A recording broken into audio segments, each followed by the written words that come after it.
Hello, coucou, bonjour, ici Nicole depuis Terre du Sud pour la radio-télévision Attitude Énergie Santé. Aujourd'hui, notre 13e proposition, quoi boire, quelle quantité, quand, comment. Et on a une proposition particulière, Laetitia et moi-même, à vous faire. Alors déjà au niveau des quantités de boissons, vous commencez à me connaître un peu, je n'ai pas de réponse à vous donner.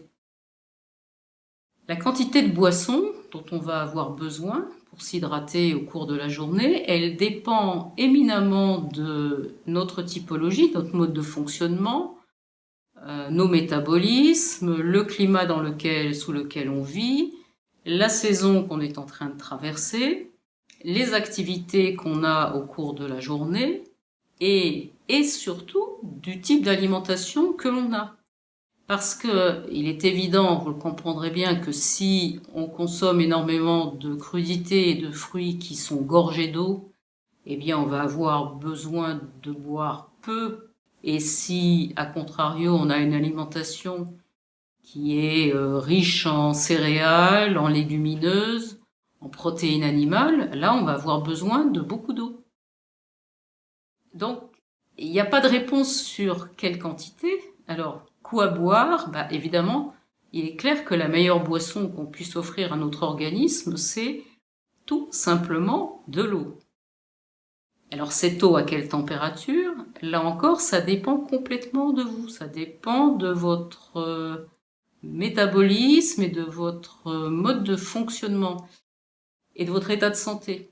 Si vous avez un feu digestif qui est fatigué, il est clair que ça va être intéressant de boire tiède. Parce que c'est en buvant de l'eau tiède que vous allez demander un minimum d'énergie à votre organisme pour pouvoir assimiler cette eau et la faire rentrer dans vos cellules. Parce que je vous rappelle que boire de l'eau, ça n'est pas juste pour laver un tube digestif et uriner, mais c'est pour aller hydrater chacune de vos 10 000 milliards de cellules, pour qu'elles puissent travailler correctement. Et pour que l'eau puisse traverser la paroi cellulaire, il faut qu'elle soit pure. En sachant qu'on peut rajouter à ça dans l'idée d'être vigilant, et là il y a Diego qui a décidé de m'empêcher de faire ma vidéo, mais ça va pas. Il va pas arriver à m'empêcher de faire ma vidéo. Je disais donc qu'en sachant qu'on peut rajouter à ça, le fait qu'on a souvent du mal à distinguer la faim de la soif. Et qu'on a tendance à confondre ces deux sensations. Donc tout ça fait que beaucoup de vigilance est intéressant à poser sur l'acte de boire. Alors la proposition que nous avons à vous faire, Laetitia et moi-même, c'est d'entrer un peu plus précisément dans l'échange vibratoire avec l'eau. Donc pour ce faire, on va faire une petite expérience. Vous allez vous munir de verres colorés. Un bleu, un rouge, un jaune, éventuellement d'autres si vous en avez d'autres, mais déjà avec 3 c'est pas mal. Et vous allez mettre un peu d'eau dans chacun des verres et vous allez disposer vos verres à la lumière du soleil et vous les laisser reposer comme ça une bonne heure. Et vous revenez donc passer une heure et vous vous posez face au verre et vous laissez monter la couleur qui vous vient, celle qui vous fait envie. Il y en a une qui va vous parler plus que les autres. Et vous prenez cette eau-là et essayez d'entrer vraiment pleinement dans la relation avec ce verre d'eau et voir qu'est-ce que ça vous apporte. Est-ce qu'il y a une différence? Est-ce que ça ressemble au verre d'eau de d'habitude? Et de voir un peu ce qui se joue dans l'échange entre l'eau et vos énergies. Et puis vous pouvez faire un pas de plus. Un pas de plus, ça serait de vous munir d'un verre, mais qui soit un très bel objet, une œuvre d'art, un verre qui a une histoire, un verre qui a été soufflé par une personne avec qui vous avez échangé, qui vous a expliqué son métier, comment c'était la passion de sa vie, comment ses pièces étaient uniques. et de mettre votre eau dans ce verre, de la laisser, pareil, de laisser l'eau reposer une bonne heure à la lumière du soleil et de la consommer. Et vous allez voir que vous allez faire des expériences qui vont vous étonner avec une capacité à entrer en relation avec l'eau, à la suivre dans son trajet dans votre corps jusqu'au niveau cellulaire qui va être extrêmement intéressante.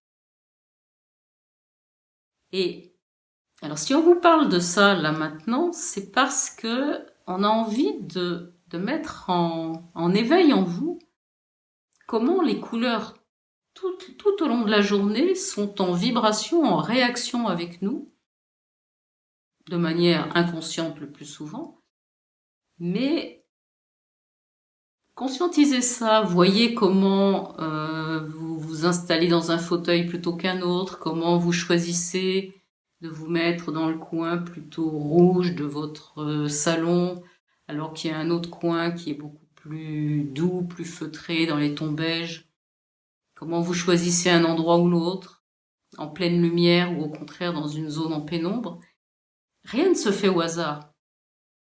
Ou comment quand vous partez en promenade, vous allez partir plutôt dans une zone découverte pour nous, de garrigues sèches, où il y a la lumière du soleil en direct, ou alors vous allez vous enfoncer dans les sous-bois, et vous allez choisir en ce moment, comme on est en fin d'automne, soit un sous-bois qui reste vert de conifères, ou un sous-bois de chêne qui est en train de devenir dans les jaunes, orangés, marrons. Rien de tout ça ne se fait par hasard. Et cet exercice, cette proposition que nous vous faisons aujourd'hui, d'être particulièrement à l'écoute de la relation qui s'établit entre l'eau et vous, bu dans un verre de couleur rouge, de couleur bleue, de couleur jaune ou ce très bel orangé, c'est une façon d'attirer votre attention sur le fait que les couleurs, elles réagissent en permanence avec nous et elles sont en permanence en échange vibratoire avec nous et en permanence en train de nous rééquilibrer. Et quand on conscientise cette relation qu'on a avec les couleurs, eh bien, ça nous amène à cette capacité de nous rééquilibrer consciemment et volontairement avec les couleurs. Et là, il y a tout un chemin de retour à la pleine énergie qui est proposé à travers la connaissance des couleurs. Donc, notre proposition du jour, c'est de faire ce test, de boire un verre d'eau comme ça, simplement, de laisser reposer votre eau dans des verres colorés, ou de boire votre eau qui a reposé dans un très très bel objet, et d'essayer de percevoir les nuances. Et vous allez voir que c'est pas la même chose. Et c'est une merveilleuse façon de remonter en énergie, de se vitaliser, d'avoir encore une meilleure santé, que d'être attentif aux petites choses de la vie comme ça. Parce que la relation qu'on installe avec les objets, la relation qu'on installe avec l'eau qu'on va boire, avec l'aliment qu'on va manger, cette relation, elle est primordiale. Et elle nous nourrit beaucoup, beaucoup plus que ce que l'aliment ou l'eau apporte sur le plan matériel. L'énergie qui est véhiculée avec est beaucoup plus importante. Et aussi l'énergie apportée par le verre.